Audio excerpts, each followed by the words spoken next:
Fakta di balik isu pelanggaran HAM 98. Apa langkah konkret koalisi Anda untuk meyakinkan pemilih muda bahwa Pak Prabowo itu tidak pernah melakukan penculikan? Jangan kemudian dengan slapstick gemoy ternyata pernah menculik. Bicara soal penembakan tersebut, ada teman-teman aktivis 98 juga yang memang secara tegas bahwa Prabowo tidak terlibat dalam peristiwa penembakan di tanggal 12 Mei.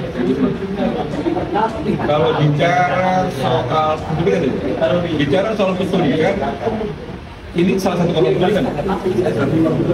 Ridwan, Pak Prabowo itu adalah forum dari permintaan atasan dan terbukti saya yang merasa trauma akhirnya membela Pak Prabowo karena sudah di framing sedemikian rupa dia menjadi suatu kejahatan dan kita tidak mau nama Pak Prabowo menjadi rusak seumur hidup dia.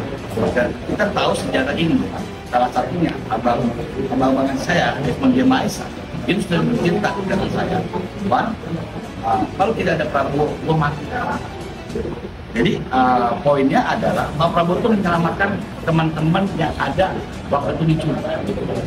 jadi kan masih debatable ya soal penculikan. Bahwa kita menegaskan peristiwa penculikan selalu saja dijadikan alat politik kekuasaan di setiap kontestasi pilpres yang diikuti oleh Prabowo. Yang menurut kami beradunya sebenarnya nggak mau soalan itu, beradunya soal gagasan, soal ide, hilirisasi dan lain sebagainya.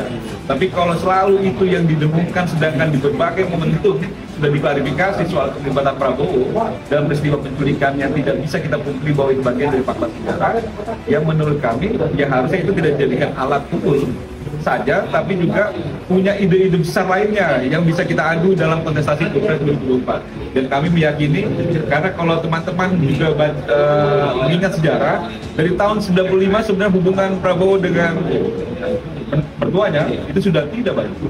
Karena memang ada hubungan juga dari almarhum bapaknya Prabowo dan misalnya itu tidak baik, berdampak kepada Prabowo. Yang rasa-rasanya kok ya sepertinya kalau Prabowo bagian dari kekuasaan di Orde Baru ketika ingin beralih ke reformasi sehingga melakukan penculikan yang by design itu kok nggak masuk akal.